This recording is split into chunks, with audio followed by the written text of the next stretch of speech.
ostarine. What is ostarine?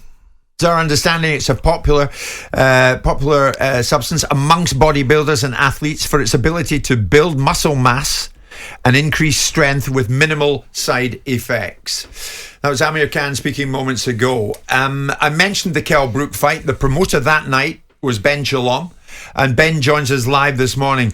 Ben, good morning. Thanks so much for coming on. Your phone must be red hot. What do you know about this? Good morning, Jim. Look, we're in the same boat as you. We found out this morning via social media, so we're as shocked as you guys are. Ultimately, it was a post-fight test. It seems both fighters were VADA tested, UKAD tested rigorously during the whole promotion. No adverse finding whatsoever. We didn't even know there was any issue up until this morning on social media. So it's a strange one for us as well. Don't want to comment on Amir because that's something that's to do with him. But from our perspective, as I say, the first time we found this out is on social media this morning. Ben, as you can imagine, many boxing fans getting in touch with us, saying they've now lost any love that was left in them that they had for the sport. They've now lost that love altogether. They feel that the sport has next to no credibility. And also, I'm looking at messages coming now. Ben Shalom, the promoter of the fight, is he serious? They only found out this morning? Yeah, no, I agree. I can't quite believe why we've only found out via social media. Not only have we only found out this morning, but we've had no official notification from anyone. So it's very difficult because we're staunchly against this. We always have been. It's the very root of what we stand for. It is a problem in the sport. I think this shows even more so. But, we're as shocked to find out as you guys are, but to find out via social media with no notification whatsoever is bemusing, to say the least. But also, maybe the adverse finding has only just been found as of yesterday. I don't know. I don't want to accuse UKAD of not going through the right process or the board. I called Robert Smith as soon as I saw it on social media this morning. He said he found out yesterday. So I found out on social media today. So that's where we're currently at. But Ben, what's a reasonable expectation of understanding a post-fight test? I mean, a post-fight test happened. We're talking about a year ago now, or the best part of it. In fact, a year ago. And we're sat here now with seemingly the promoter of the fight not knowing anything about a post-fight test or any results as a result of it. The British Boxing Board of Control, we're told that when a UKAD test is performed, that the cycle of information is to the promoters and to the British Boxing Board of Control, because we've done this chapter and verse with Conor Benn. So how is this different? How are you not in the loop for any test, whether it's pre-fight or post-fight? How are the British Boxing Board of Control not in the loop? Because it would appear that UKAD have no obligation to communicate with anybody on the basis of this.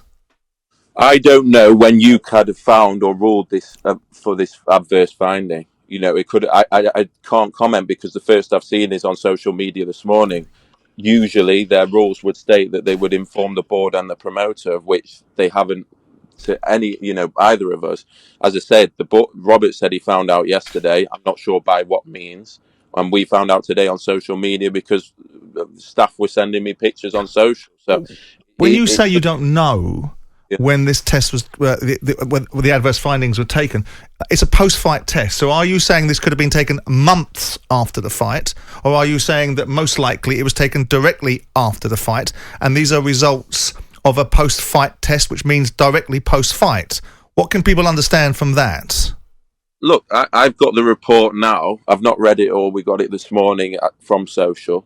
I think from our perspective, we don't know. We would expect that it's a post-fight test that's taken immediately after the fight. Yeah, but Ben, you say you don't know. Khan accepted a violation of anti-doping rules and said he hadn't intentionally ingested the substance. And that's an argument accepted by an independent panel after a hearing in January. Yeah. So this has been doing the rounds since January. I understand that, but as I say, we have not been notified. The board, I spoke to Robert Smith this morning. He says he found out yesterday. So I think the questions need to be asked of UKAD. What's interesting is they're saying that he didn't intentionally take the substance, but he's still on a strict liability basis being banned from the sport, and that's something that we'd always stand behind, regardless of whether it's intentional or not. But I think the questions need to be posed to UKAD as to what process they followed here and why the promoter, or according to the board, and this is a question for Robert Smith, they only found out yesterday, why we've only been informed now, because I think we're as surprised as everyone else. Well, let's pare this back, Ben. Can you tell us the testing regime pre-fight? Because at this moment in time, what we've got is a situation where everyone's shrugging their shoulders and saying, well, we didn't know anything about it, Gov. You can't point a finger at us. Amir Khan seems to have known about this for a year. He must have known about it for a year because he's the one that took the test. Yet he can't even get a cohesive sentence out of his mouth when he's asked by Sky and comes out with the usual shtick. But can you tell us the regime and the amount of testing and when the last tests were on this fighter pre the fight? These guys were probably the most rigorous testing process we've ever done in any fight before. We had VADA testing on both fighters, UKAD testing on both fighters. We have testing going out to Colorado where Amir up until what point, Ben? I mean, the fight was on the Saturday. Up until what point? Right up until the fight week.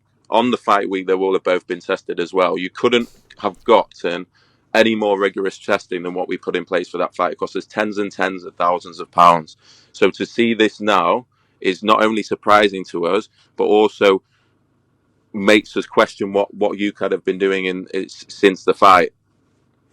I mean, the fact is, Ben, cannot get away with this, even though, as he's saying to Sky Sports moments ago, I'm retired.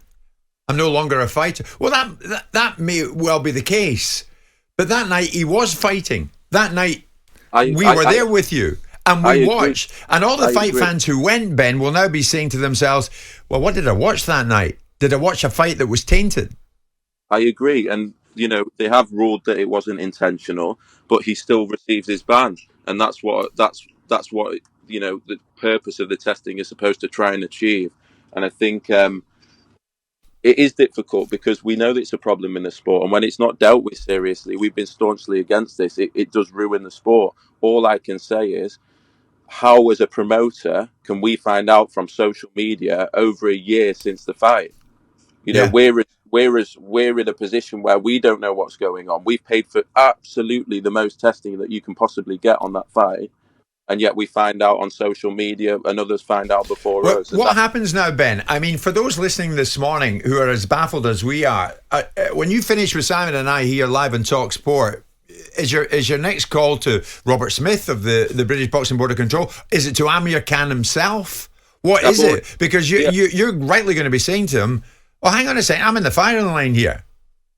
I've already spoken to Robert Smith. He told me that he only found out yesterday, and that was that's his position on it. I've spoken to Amir Khan's team. They are giving me the same lines as what Amir is saying to Sky. Ultimately, I can't comment on Amir's situation, but what I can comment on is this is a strict liability thing and he's been banned. But the next call for me is probably to UKAD to understand why we haven't been informed. Does this not put you in a situation where this fighter, is there a reclamation situation here where in terms of you've paid a fighter to go into a fight on a promotion that you've put together that's taken in a lot of money out of this fight and has gone in a tainted fashion? Do you have a position where you say, hang on a second, I actually think I should be reclaiming the monies that you paid for this fight because as a result of this fight, you've brought the sport into disrepute and you've gone in it on the basis of a drug fail? Look, I think we found out about this an hour ago on social media. We will sit down after. We've got a press conference now for Lawrence Coley, Chris Bellew Smith, which is a very positive thing. And then after the press conference, we'll pick it up and see how it needs to be dealt with. I just have to reiterate our stance since we came into the sport was for a clean sport. Our stance has been an absolute zero tolerance policy, whether intentional or not, and that remains. Our stance is for absolute transparency, that every promoter and boxing authority should be as transparent as possible and everyone should be entitled to the findings and see absolutely everything. But when we're not even finding out the test until probably after you guys find out, we're a sitting duck in this situation, and we've paid for all that testing. We've put on the fight in good faith. We've put on one of the biggest spectacles of British boxing last year, and now it's been tainted and we find out this way. So as I say, it's very serious in the sport. It needs to be taken more seriously. There's clearly problems with how the sport is being tested and how the authorities are communicating with each other, who's responsible for what, whether it's VADA, UCAD, the board. We don't know, but we're as disappointed as anyone else. There's going to have to be one body fairly soon, is there not, Ben? Just to sort the whole things out in the interest of clarity. But anyway, Ben Shalom, we appreciate it. In fact, Ben, just before we go, this is just coming into us here from UCAD. Daily dosage of ostarine intended to enhance performance would be 10 milligrams or more. The concentration of ostarine in can sample taken on the 19th of February was 0.5 nanograms per millimeter. So it was a very, very small amount in there, 0.5. Now, if there was an amount to be taken that would say enhance how he fought that night, that would need to be 10 milligrams or more. This is a very important point, Jim, as well. What they found is clearly an extreme trace that had no performance-enhancing ability. And what they found also is that it wasn't intentional. However, they're still giving him a 2-year ban, which is the correct thing to do. And however, they didn't tell anybody before it found its way into the media, and you as the promoter and the British Boxing Board of Control should have been in this loop. Without a doubt. But it goes back to the other point, regardless of what Jim is saying around the trace, around of how much it was, around whether it was intentional or not. Amir Khan has never in his whole career, he's a clean athlete and has been exemplary in the sport throughout his career. So I'm surprised to see this. I'm not surprised that it was unintentional. I'm not surprised that it was trace. However, it still needs to be treated in a way where it's strict liability. Classic ban. Yeah. Understood. Ben, listen, thank you for your time. We appreciate it because no doubt ours was the first call that you took, and we appreciate that. Ben Shalom, the promoter, on the night of Kell Brook, which was back, February last year, February 2022. So the 19th now becoming a very significant date. More on this shortly. Jim White and Simon Jordan. Monday to Friday mornings from 10 on AM, on DAB, via the talkSPORT app and on your smart speaker. talkSPORT.